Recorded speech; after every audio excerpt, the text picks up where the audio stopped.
here in UK and Spain, and for our brothers and sisters who already have started their day. Lord, we glorify you and lift your name on high. Maraming salamat, Panginoon, sa mensahe na ibibigay mo muli sa amin. Thank you, Holy Spirit.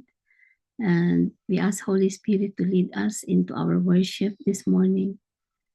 And give us an open heart and an open mind, Lord, so we can sensitively listen to your teaching to us, Lord. Ito ang aming dalangin sa matamis na pangalan ni Jesus. Amen and amen. So I'm just going to share po.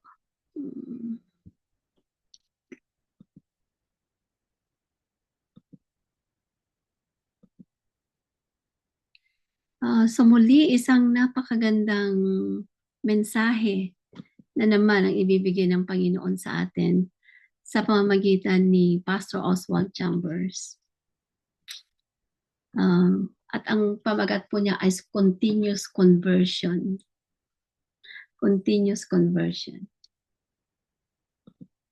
At ang pinaka-main verse po natin ay matatagpuan sa Matthew 18:3. At ang kanyang sinasabi, and he said, truly I tell you, unless you are converted and become as little children, you will by no means enter the kingdom of God. Amen. So these words of our Lord refer to our initial conversion. But we should continue to turn to God as children, being continuously converted every day of our lives. If we trust in our own abilities instead of God's, we produce consequences for which God will hold us responsible. When God, through His sovereignty, brings us into new situation, we should immediately make sure that our natural life submits to the spiritual, obeying the orders of the Spirit of God. So just because we have responded properly in the past is no guarantee that we will do it again. The response of the natural to the spiritual should be continuous conversion. But this is where we so often refuse to be obedient. No matter what our situation is, the Spirit of God remains unchanged and His salvation unaltered. But we must put on the new man. God holds us accountable every time we refuse to convert ourselves, and He sees our refusal and willful disobedience. Our natural life must not rule. God must rule in us. So to refuse is to be continuously converted. To refuse to be continuously converted puts a stumbling block in the growth of our spiritual life. There are areas of self-will in our lives where our pride pours contempt on the throne of God and says, I won't submit. We defy our independence and self-will and call them by the wrong name. What God sees as stubborn weakness, we call strength. There are whole areas of our lives that have not yet been brought into submission, and this can only be done by continuous conversion.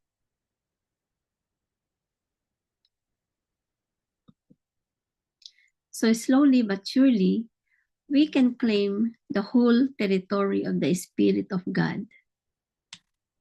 And these are all, yung reference niya is in Zechariah 5:8 and Revelation 19. At yung wisdom from Oswald, sabi niya, to read the Bible according to God's providential order in our circumstances is the only way to read it. This in the blood and passion of personal life. So, amen. Parang napakaliit po nung devotion natin, ano? Yun po yung ano niya. But let's just dig a little bit deeper. So, Oswald Chambers reminds us that conversion is not a one-time event, but daily posture of the heart. And especially in Jesus' words in Matthew 18:3, yung verse natin, unless you are converted and become as little children. So do point to our initial salvation. But Chambers takes us deeper. So he shows that childlike dependence on God must continue every day of our life. So hindi lang talaga siya minsan nung tinanggap natin ang Panginoon. It doesn't end there. But be like a little children, always wanting, always dependent to the Father. So Chambers shows that childlike dependence on God must continue every day in our lives. So paano po kaya yun? Number one, conversion is ongoing, not finished. So once we have converted and received Jesus Christ, hindi lang siya nagtatapos doon, pero patuloy siya. It is a continuous way of life. So initial conversion brings us into the kingdom. But continuous conversion keeps us walking in it. Each day, we are faced with choices. So, ano kaya yung mga choices na yon? Will we trust our own wisdom or God's? Or will we rely on our own strength or the Spirit's power? So, yun po yung everyday na kailangan gumawa tayo ng choice as part of our continuous conversion. So, will we trust our own wisdom or God's? At palaging sinasabi yung natin na magkikilos tao ba tayo o magkikilos Diyos ba tayo? Will we rely on our strength or the Spirit's power? Yan po yan. So whenever we lean on ourselves instead of God, we step outside His rule and create consequences we must answer for. So yung pangalawa po doon, natural life must submit to spiritual life. Hindi pa malinaw po yung sinabi niya dito. There you go. Our natural life must not rule. God must rule in us. So Chambers explains that there's a tension between the natural life and the spiritual life. So ano po ba yung natural life natin? Self, emotion, logic, independence. Yun po yung natural life natin. Sarili, inuuna. Yung emotions, nangunguna. Yung logic, pansarili natin, kung ano lang na naisip natin, o kung ano lang yung explanation natin sa isang bagay. Or independence. Tayo lang. Sarili lang natin. Independent tayo sa Panginoon. Yun ang self. And of course, the spiritual life, which is obedience to the Word of God, surrender to God, and Spirit-led living. So, yan po yung nararanasan ng isang believer araw-araw. Binibigyan tayo ng choice, meron tayong choice. Whether pangungunahan tayo ng natural na buhay natin o ang ating spiritual na buhay. So when God brings new situation into our lives, past obedience does not guarantee present faithfulness. Its new challenge requires a fresh surrender. So hindi porket sumunod na tayo noon, okay na yun. Kailangan every single day of our life needs a fresh obedience to God. each new challenge requires a fresh surrender, obedience and surrender to God. So continuous conversion means repeatedly allowing the Spirit of God to overrule our natural reactions. So continuous, pag sinabing continuous, tuloy-tuloy lang po, wala pong tigil. So every single minute, every second that we live, that we are living, yun, dire-diretso lang yun, walang tigil. In every decision that we make, we always go back to God kung ano ba yung leading niya. And everything that we do, we have always to ask God kung tama ba yung direction na pinupuntahan natin. Hindi po pwedeng yung sa tingin ko dito sa kanan, sa tingin ko dito sa kaliwa. Hindi po ganun yun. But we stop and we ask for God's leading. Isa po yun sa ways of our continuous conversion sa ating Panginoon. Repeatedly allowing the Spirit of God to overrule our natural reactions. So yung pangatlo naman, refusal to surrender is a willful disobedience. Andito po yun sa atin. Sabi niya, I won't submit. There are areas of self-will in our lives where our pride pours contempt on the throne of God and says, I won't submit. We defy our independence and self-will and call them by the wrong name. Yan. So refusal to surrender is a willful disobedience. Nangyayari po ba yun sa atin? So God hold us accountable when we refuse to submit. Chambers is direct. What we call strength, God often sees as stubborn weakness. What we call independence, God sees as self-will. So what we call strength, God often sees as stubborn weakness. Kaya ko to, kaya natin to. Kaya natin to, hindi, okay to, kaya natin to. We rely on our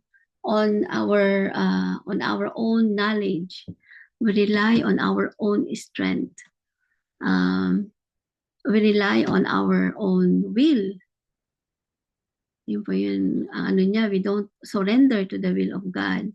So, akala natin malakas tayo pero hindi pala tayo malakas. God sees us a stubborn weakness. Matigas lang talaga ang ulo ng mga tao. Matigas minsan ang ating mga ulo natin. Kasi tinitignan natin yung ating pansariling kakayahan. Sabihin natin, kayang-kaya natin to, malakas pa naman tayo. Pwede yan, punta tayo doon, punta tayo dito.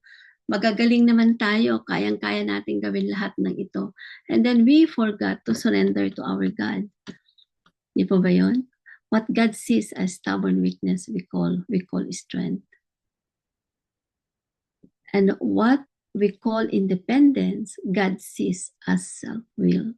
So every time na hindi tayo nagsusurrender sa Panginoon, every time that we don't consult God with our decisions, every time that yung parang binabaliwala natin, we don't listen to the Word of God, kung ano yung sasabihin ng Panginoon. We don't take time to pray. We don't take time to seek His presence. We don't take time to spend time with Him. So, ano po yung sabi niya doon? God sees us self-will. We are basically doing it in our own will. So, every time na nandun tayo sa sitwasyon na hindi natin kinoconsult ang ating Panginoon, we are doing it in our own self-will. So there are areas in our lives where pride quietly says, I won't submit. So these areas block spiritual growth and hinder intimacy with God. Totoo po ito, nararanasan po natin to. Pag tuwing sinasabi natin, I won't submit, ako na ang bahala.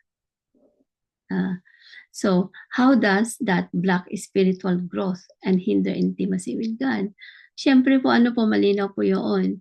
So every time na hindi tayo lumalapit sa Panginoon. So Yun nga, also we're doing everything in our own way. So, what is the role of God in our lives? Hindi po ba? Ano ba yung role ng ating Panginoon sa buhay natin kung hindi naman tayo nagsasubmit sa Kanya o hindi naman tayo nagsusurrender sa Kanya o hindi naman tayo nagdi-depend sa Kanya?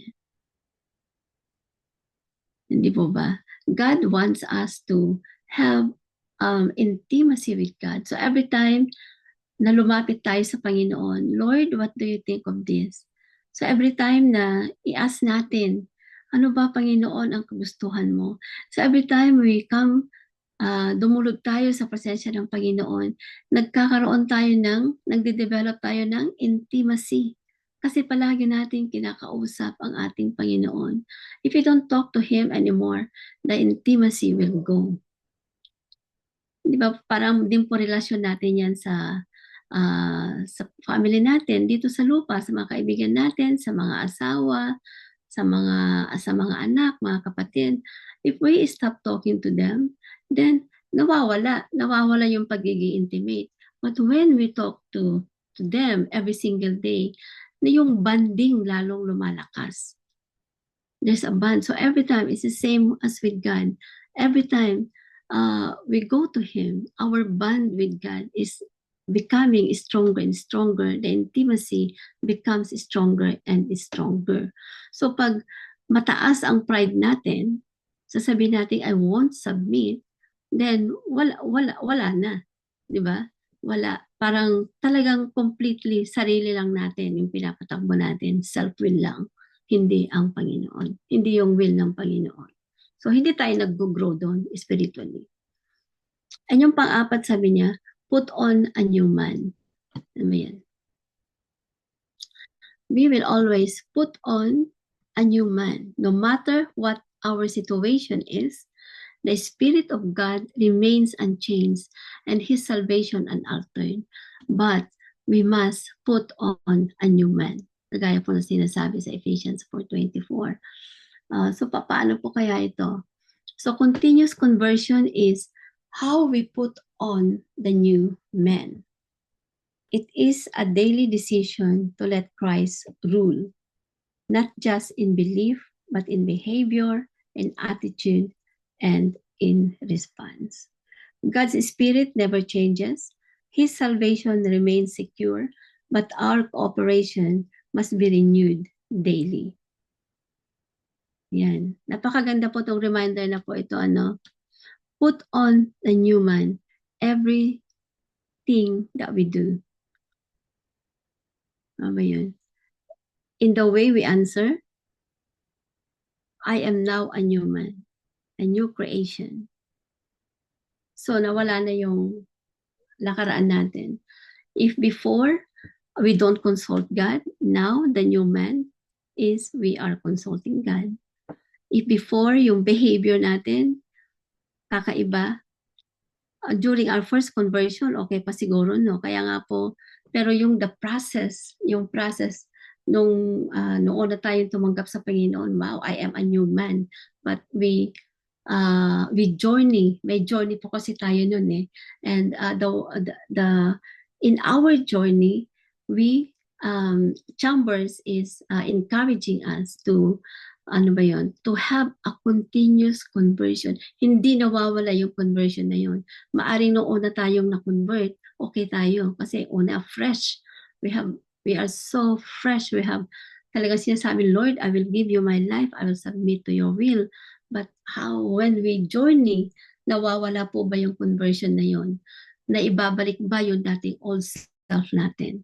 Kung noon palagi tayong galit, nung new conversion, nawala yung pagkagalit natin because we are fresh. And how about when we journey? How about in our journey to, yun yung pang-araw-araw na buhay natin?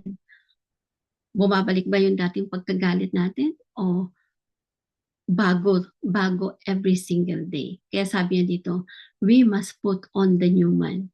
Kailangang i-remind natin, we ask the Holy Spirit to always remind us and always to give us a new man in us. Always reminding us na, uy, bago ka ng tao. Uy, ito walang pagkakaiba nung bago kang nagsubmit sa Panginoon, ituloy mo lang yun, ituloy mo lang, ituloy mo lang yun. But we cannot do that in our own selves, in our own strength. We need the Holy Spirit to be with us para makayanan natin yun. It's not in our own strength, but it is coming from the strength of God. Kaya nga yun a complete everyday surrender to God, everyday obedience to God. Yun po yun. Always putting on the new man in ourselves, in our belief, ating pananampalataya, sa ating pag-uugali, in our behavior, the way we respond things, and basically kabuuan, yung kabuuan natin, yung ating pag-iisip, yung ating pagsasalita, yung ating mga gawa, has always be a continuous conversion. A continuous conversion. And we can do that by always putting it a new man in us by the power and the guidance and the help of the Holy Spirit. So yung susunod po doon, spiritual growth requires daily surrender. If we do not surrender to God daily, I don't think we can grow spiritually. Kagaya po ng sabi ni Chambers, spiritual growth requires daily surrender. So unsubmitted areas become stumbling block. But Chambers offers hope. Slowly but surely, we can claim the whole territory for the Spirit of God. Through ongoing surrender, every areas of our life, our thoughts, our emotions, our ambitions, relationships, can be brought under Christ's rule. Sorry po, alam lang po ako.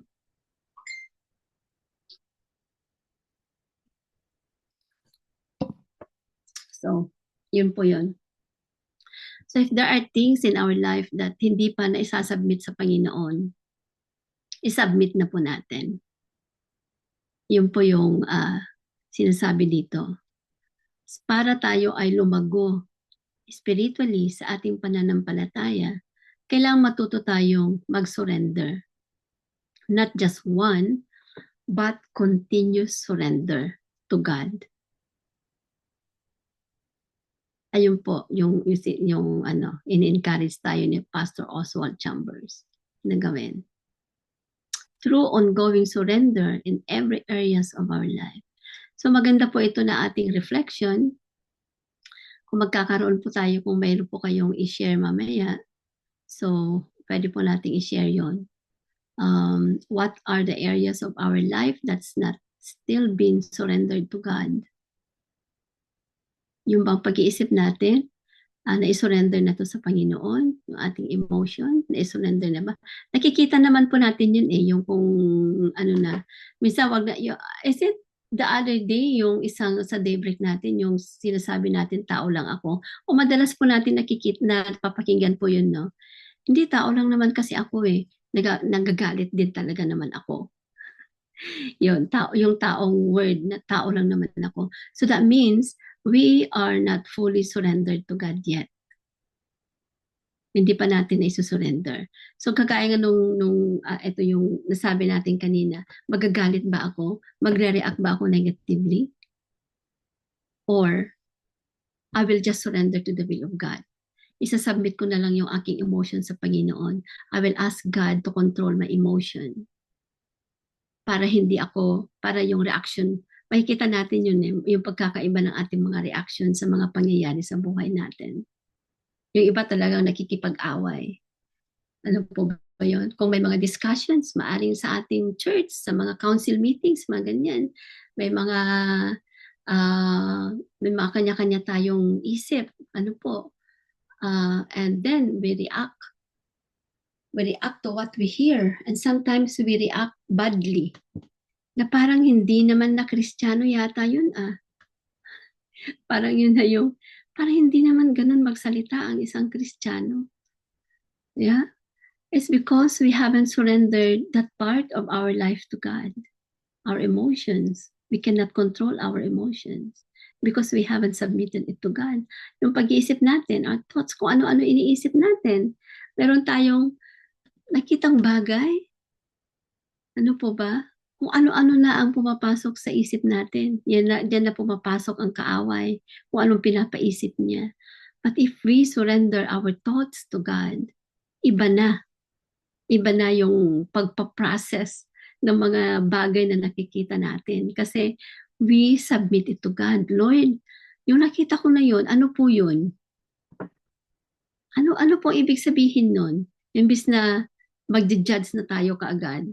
Ay naku, ano ba naman yun? Bakit ganun yun? Bakit ganun? Kung ano-ano na nasasabi natin. Dami-dami na natin nasasabi. But instead of that, instead of putting it a human in us, put on the human always. Iba na yung reaction natin. Lord, can you show me kung anong ibig sabihin nun? Oh Lord, can you control my thoughts? Kasi iba na yung pinupuntahan ng aking isip. Ambitions. Have we submitted our ambitions to God? Yung ambition ba natin is to glorify ourselves or to glorify yung mga tao, or yung bang ambition natin, gusto nating gawin is to glorify God? Or mga ambitions ba natin is naka-align na sa will ng ating Panginoon by asking God, Lord, is this your will in me? We ask God, Lord, I want my will to be aligned into your will. Or Lord, show me your will. Yung will mo na ang mangyayari sa buhay ko, hindi na yung sa akin. And the other areas, relationships, have we submitted our relationships to God? Have we surrendered our relationships to God? But everything, all these things can be brought under, pwede nating ilatag lahat sa paanan ng ating Panginoon. So yung wisdom from Oswald, sabi niya, to read the Bible according to God's providential order in your circumstances is the only way to read it in the blood and passion of personal life. Sabi niya dito, to read the Bible according to God's providential order in your circumstances is the only way to read it. Ano po ibig sabihin nun? So Chambers teaches us that Scripture is meant to be lived, not merely studied. Kailangan yung binabasa natin na salita ng Panginoon, yung ating Biblia, is we are meant to live it. Hindi lang binabasa. Alam po ba ninyo yung pag ang isang Kristiyano is always in the hot seat. Palagi po tayong nakikita ng mga, lalo na yung mga hindi pa nakakakilala sa Panginoon, nababasa nila yung ating mga pag-uugali. Kailangan may nabago po. Kasi minsan, ewan ko kung naririnig nyo, palagi pa naman siya sa church. Bakit ganyan ang ugali niya? Palagi pa naman siya nagbabasa ng Bible. Bakit ganyan siya? Wala naman yatang nababago sa buhay niya. Naririnig nyo na po ba yon? Madalas po marinig yon. Naririnig yun sa mga taong hindi pa nakakakilala sa Panginoon, pero nakakakilala na sa Panginoon. Kasi we are walking, we are a walking, sana tayo bagong buhay sa Panginoon. We live as Christ-like. Kailangan i-possess natin yung Christ-like attitude, Christ-like character. Yun po yung nakikita na ng mga tao sa atin dapat. Kaya sabi dito ng Oswald, Bible, hindi lang siya binabasa, but is meant to be lived, not merely studied. So God speaks through His word in the context of our real life struggles, decisions, and obedience. The Bible becomes alive when we read through the lens of surrender, sacrifice, and personal application. Ang ganda po yun, no? Ang ganda po yung sabi niya dito. So God speaks through His word in the context of our real life struggles. decision, and obedience. The Bible becomes alive when read through the lens of surrender, sacrifice, and personal application.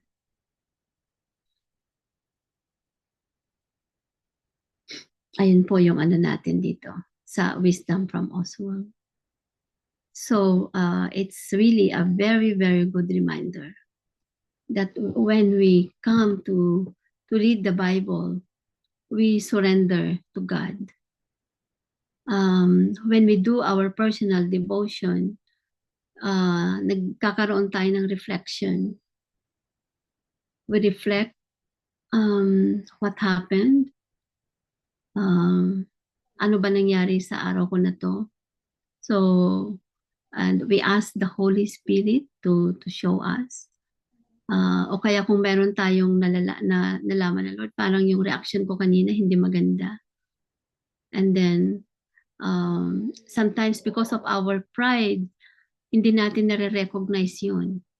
But if we ask the Holy Spirit to show us yung mga bagay-bagay hindi nagawa natin na hindi karapat-dapat, the Holy Spirit will show us, and then we surrender. We surrender our life to God once again. Kaya nga, nandito pa tayo sa mundong ito, and we are not that perfect, but we're walking towards perfection. We're walking towards holiness. We need the power of the Holy Spirit for that. That's why a personal devotion, personal prayer time with God is very important, kasi yun po yung palaging nagre-remind sa atin in order for us to stand the test of time. So obedience and a full surrender. Ano ba yon? Always putting a new man in our life. Yon is a part of our continuous conversion to God. Continuous conversion is a part of our journey. Hindi lang siya minsanan, kundi patuloy yan. Nakikita ang pagbabago sa buhay natin. Hindi lang siya minsan, pero palagi. It's a continuous conversion. And we can only do this by complete obedience and surrender to our God, to our Father. And by asking always the Holy Spirit na siya yung magbigay ng kalakasan sa atin. So we can continue our conversion. Ang sarap po nito, maraming buhay ang nababago. Kagaya nga po ng sinabi ko kanina, our life is, ano ba sabi niyo? I lost words. Parang buhay na patotoo. Buhay na patotoo. Once na inaccept na natin ang Panginoon, di ba yung sa baptism natin, the whole world can see yung mga taong nagpabaptize ka na. So that is our outward show of our conversion and receiving God. Nakikita ng mga tao yan. And people also expect us na may mababago sa atin. Na may mababago. Kasi tinanggap na natin ang ating Panginoon. And there should be a pagbabago. Otherwise, magiging stumbling block lang tayo din sa iba. Kasi kung wala naman nabago sa atin, sasabihin ng iba na hindi pa tumatanggap sa Panginoon na, bakit kailangan ko pa yan? Wala namang nabago sa Kanya. Hindi po ba? So we are a living testimony. Once we have accepted Jesus already in our life, we become a living testimony. People can see the changes in us. That's why Pastor Chumpers encouraging us to have a continuous conversion. Araw-araw, minuto, sa lahat, in all areas of our life. There should always be a continuous conversion. Yun po yun. So, we are,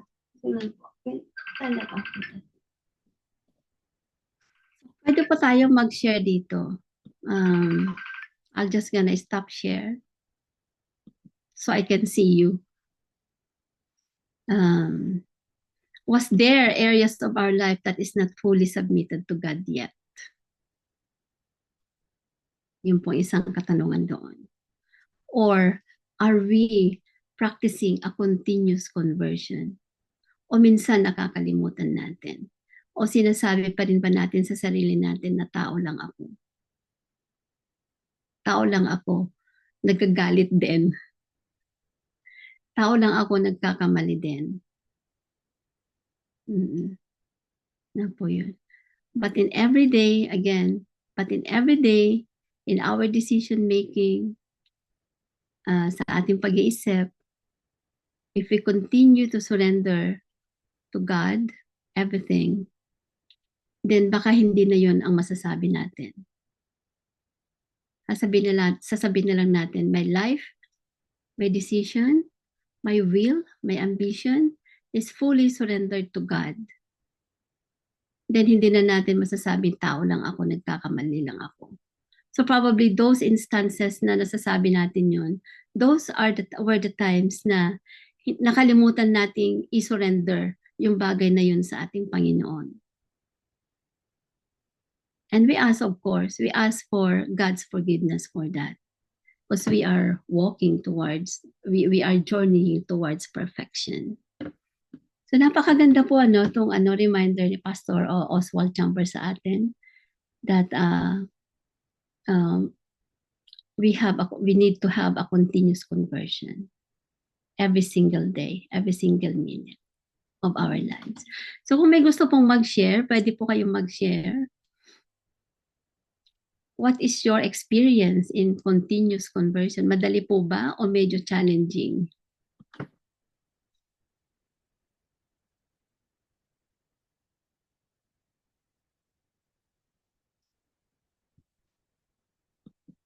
Anyone? We got 20 more minutes. Then we can go to our prayer. O madali po bang mag-submit sa will ng Panginoon? Mas madali po bang mag-submit sa will ng Panginoon o gawin na lang natin yung will natin?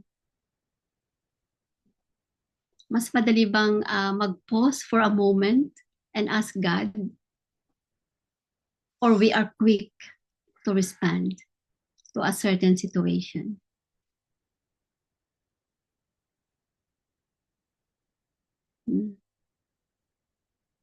Nakikita po yun sa buhay natin. Nakikita po yun. Kaya nga minsan, yung pagiging Kristiyano, marami ding challenges yan eh. Isa sa mga challenges yung magiging buhay na patotoo. And we can only be buhay na patotoo if we have a continuous conversion. And we can only have a continuous conversion kung kasama natin ang banal na Espiritu. Kasi yun lang ang nagbibigay ng kalakasan sa atin. Not by our own strength, but by the strength that is coming from God. Nagagawa lang po natin yun through the Holy Spirit. Amen. So kung wala na pong mag-share, I can ibalik ko po to kay Ate Finette para po sa prayer natin. Maraming salamat po. Where did I stop? Amen and amen. Praise be to God for that. Maybe for some, it's a reminder.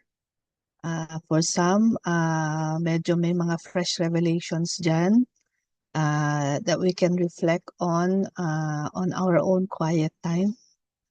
So thank you, Pastor Ruth, for delivering God's message to us this morning. At alam ko marami po tayong mga takeaway. Maybe we need more time to meditate on the word and of course to yung kausapin natin ng ating Panginoon. Maybe we need that one-to-one heart conversation with the Holy Spirit at habang yun na nga pinagbubulay-bulayan natin yung mensahe sa atin sa araw na ito. So napakaganda ding I was just thinking while Pastor Ruth was sharing it's a very good segue as we transition into the new year. Diba? Ano-ano pa ba yung maraming mga katanungan doon eh. So we could make it as a basis for reflection as we enter the new year. We have a few days, ilang days na lang bago matapos ang lumang taon and papasok ang bagong taon. So this could be one that we can consider as we reflect, do our quiet time. Kung ano-ano pa ba yung mga nais na nating iwanan sa lumang taon, and ano-ano ba yung magagandang nais nating dalhin. Okay, so and ano-ano ba yung mga nais nating matanggap na talagang bagong-bago mula sa Panginoon. So those are the things po. And as we also transition now to our prayer time, let us carry that with us, take it with us, and tingnan po natin kung ano yung mga bagay-bagay na nais ng Panginoon na isurrender din natin sa Kanya as we come to Him in prayer. So, unahin na po natin yung ating prayer focus on Sunday today is on religion as the pillar of society. At we can also pray for the church and the ministries at related po yan about religion as pillar of society, and then yung prayer focus natin for the church and the ministry. So pag-isahin na po natin, and I believe we can prayer blast for this so we can all represent our own churches, our own ministries, and anything else that the Lord impresses in our hearts to pray about as we ask the Holy Spirit to lead us sa atin pong prayers. So let's continue to pray for the pastors, the deaconesses, church leaders, and every member of the body of Christ.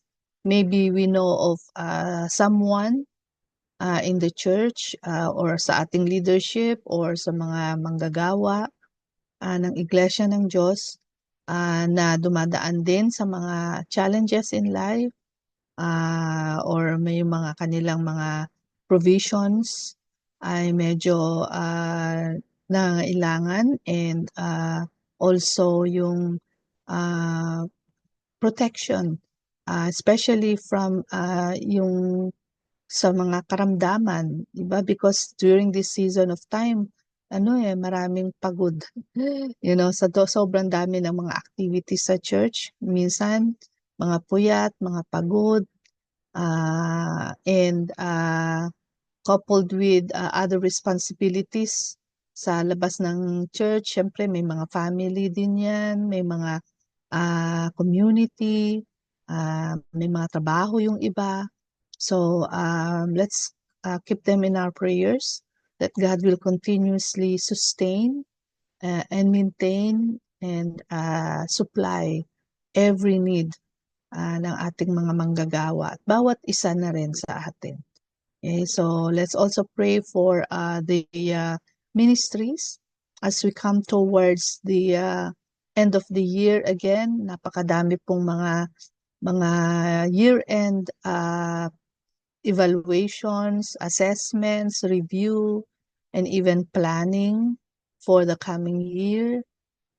So let's ask the Holy Spirit for guidance sa mga gawain na ito. Let's also think about yung mga gawain that are currently happening right now. I believe meron po yung Ignite Youth Summit na ginagawa ngayon sa Philippines, and pinangungunahan nila Pastor Vida May, sorry, sila Pastor Joanne at yung iba pa man nating mga kasama sama po natin sila sa ating prayers. And if there's anything else po na alam nating mga gawain, then let's also include that in our prayers. Let's also continue to pray for the church worship services, as today is Sunday. Some of us are still starting the day, and darating pa lang tayo doon sa mga sa worship service, Sunday service worship natin. And for those who have already gone half the day, let's continue to pray for God's leading sa anuman pa yung mga nalalabing mga gawain sa ating iglesia. Okay, so sige po mga kapatid, for 1 minute, let's all join together and let's unmute ourselves. Mag-prayer blast po tayo for 1 minute dito po sa prayers for our religion, church, and the ministries po. So ngayon na po mga kapatid. Hallelujah. Yes, Lord, Father God, maraming salamat, Panginoon. That you Thank you, continue Father, to that speak to us, we Lord, can pray through for your words. church and Again, ministry. Panginoon, once more we are reminded of Pray na for talagang the only way your leading and that we can guidance. truly live out that calling Sana that po you yung, have given to us, mamuna. Panginoon. Every day, daily, our Yes, daily walk pray with for you, our pastors, that whatever it entails, O God, ay talagang andoon po yung complete obedience and complete surrender and submission to your will, Lord.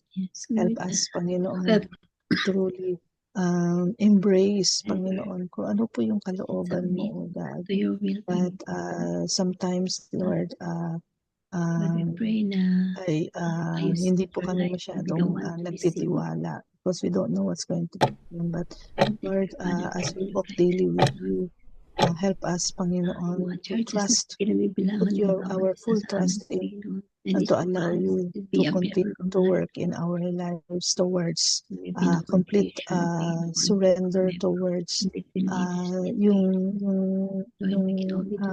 with the power of your Holy Spirit, way, Panginoon, perfect way na nais mo para sa each and amin. everyone. Lord, we also pray, Panginoon, for all the pastors, the deaconesses, church leaders, and every member of the body of Christ. Kasama po kami doon, Lord. As we end the year, O God, help us, Panginoon, to reflect, O God, on how we have lived, and then to look forward, O God, with so much hope and with so much trust in you, Lord, that things will get better and better, Lord, as we continue to allow you, Lord, to take us into continuous and complete conversion in the power of your Holy Spirit. Lord, we continue to pray for the church services today, Lord. Dito po sa ECM, our Zoom worship, and as you use Pastor Luther to bring your word, your message to us, Lord, help us, oh God, to prepare our hearts and minds, Lord, through your presence in our lives, Holy Spirit. And for the others, oh God, anuman, Panginoon, yung time nila sa kanilang mga lugar, whatever is left for the day, oh God, mga gawain pa, then continue to lead and guide us all, oh God. And we pray also for the Ignite Youth Summit, oh God. May you continue to speak to the lives of the youth, Panginoon, who are attending this gathering, oh God, that yung powerful encounters nila with you, oh God, ay tunay, Panginoon, na makikita, oh God, through the transformation that will happen in their lives. Lord, i-bless mo and continue to lead, Lord, yung mga leaders po na ginagamit mo, Panginoon, sa gawain na ito, Lord. And for all the other ministries, Panginoon, all other Christian gatherings, Panginoon, not only in our churches, but saan man, Panginoon, Lord, na ito ang ginagawa. We pray that you declare your continuous guidance and leading, O Holy Spirit, that all these things, O God, I will be done in accordance to your will and to bring glory to you alone, Jesus. In the Father's with the Father's grace and the power of your Holy Spirit.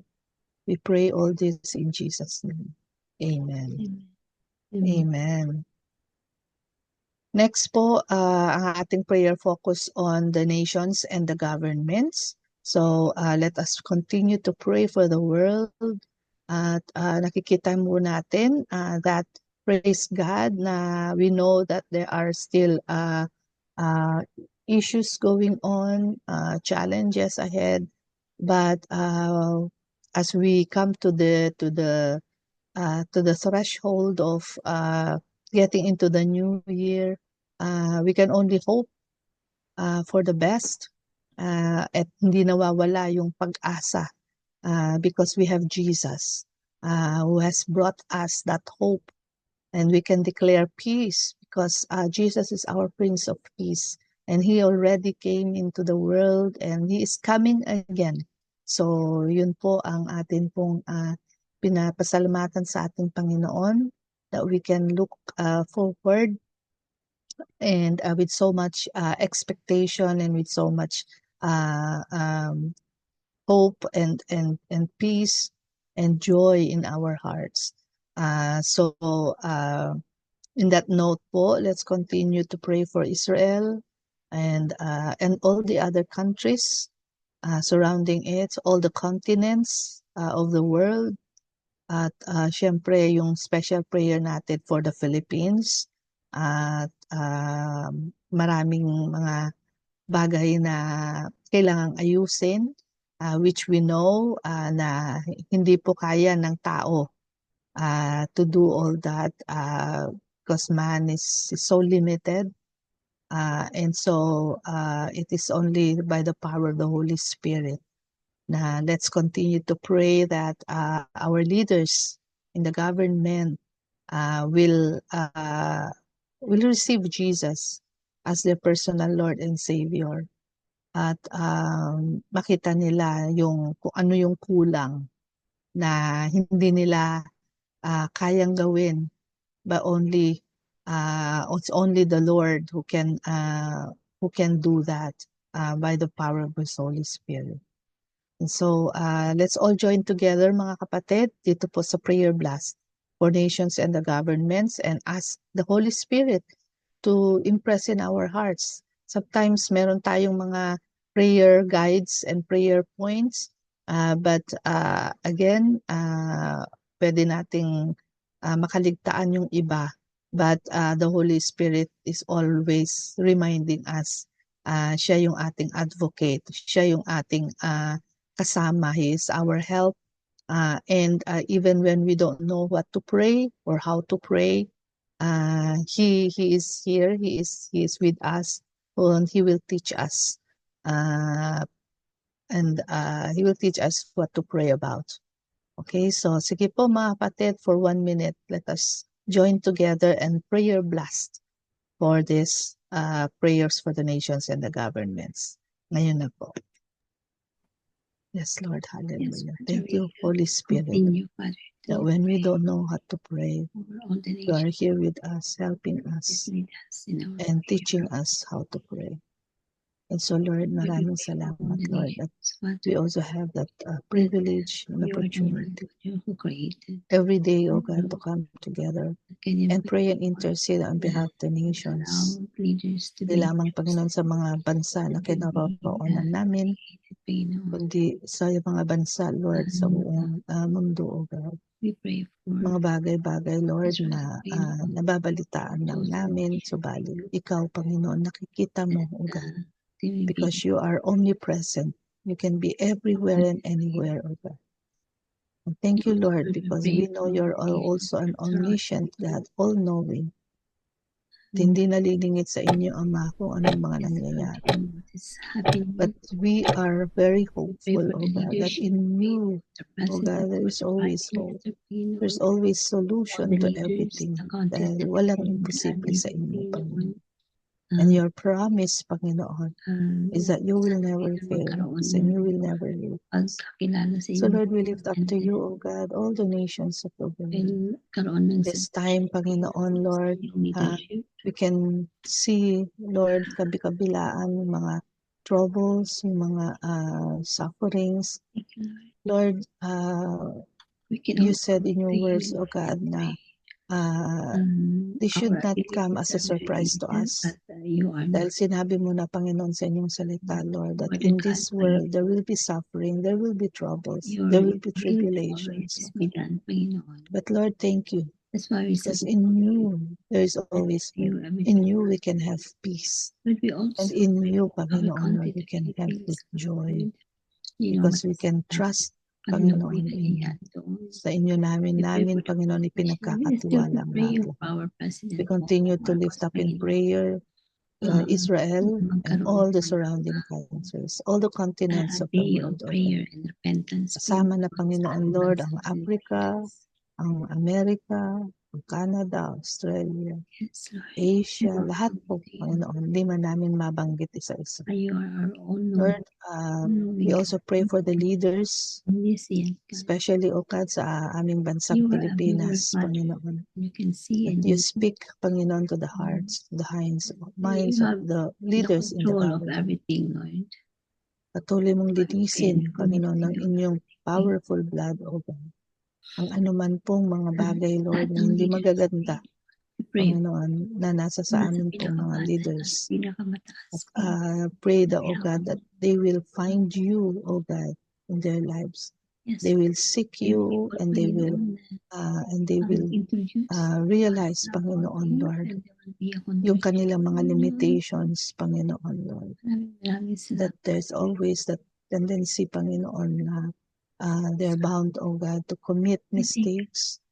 And so help them, O God, Lord, ang aming mga leaders in the government, help them, O God, Lord, to see that, O God, and to ask forgiveness, to repent, and to allow you, Holy Spirit, to take control of their lives.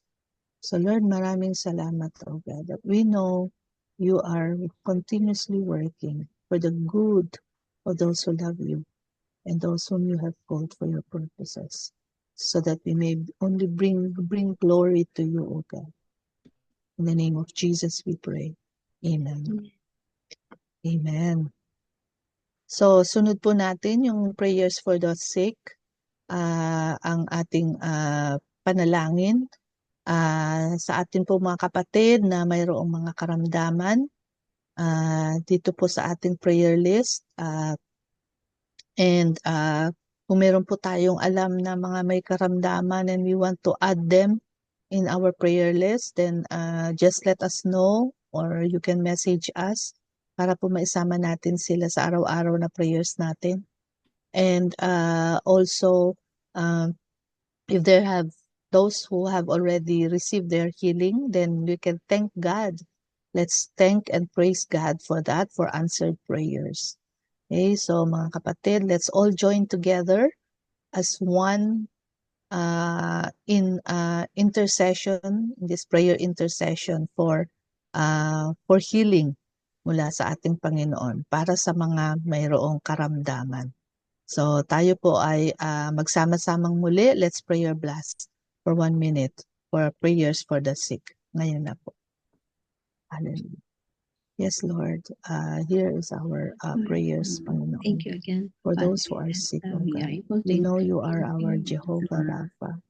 And you are our God who Panginoon, loves to heal your people. karamdaman nasa Lord, buhay hindi niyo po natin. kalooban ang mga karamdaman. Lord, Hindi galing sa inyo itong you are mga our karamdaman healer. na ito, Lord. You are But the sometimes, safeguard. Panginoon, you allow them to Heal us, happen, oh God. Panginoon. Because you want us, Panginoon, to Lord, truly be we dependent pray, on you. Panginoon, Just like little children, anak oh mo, God. Katulad nga po ng nasalitahan inyong na mensahe sa amin sa araw na ito, oh God. they need. That, you know, only when we come to you, when we approach your throne of grace, oh God, Kakaroon ng kagalingan. so much dependent and reliant on you, oh God, that like little children with a childlike faith, Panginoon, Lord, that you will listen from your throne and you will answer us, oh God. And so, Lord, maraming salamat, oh God, that we can actually do that, oh God. Surrender everything to you, Panginoon. All those who are sick, oh God, We wherever entrust they are, everything to Panginoon, you, whether they are Panginoon, at yung hospital, kanilang pong whether mga they are at kalagayan, home, kanilang mga katawan, o kung kalusugan, saan man, Panginoon, kalakasan. we believe, Even, we Panginoon, yung pray kanilang mga that financial you will needs. meet them, Lord, and meet their needs. Even, Panginoon, yung kanilang mga Also pray for pangailangan ng those healing, O God, hindi lamang sa body, kundi that pati will sa have more sa strength soul that and they need to spirit and mind. look after the sick.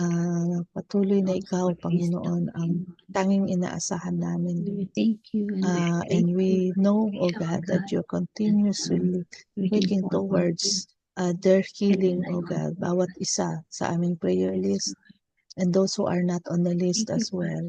Thank you for those whom you have already healed, Panginoon. We give you glory. Thank you for answered prayers. And we know, Panginoon Lord, na ang promise mo ay that you will never fail us, O God, and forsake us, O God. And that in your own perfect time, O God, perfect way and will, O God, ang lahat, Panginoon, ng mga karamdaman na ito, Panginoon, ay mawawala in Jesus' name. That they will receive their healing, O God, sa inyong takdang panahon, O.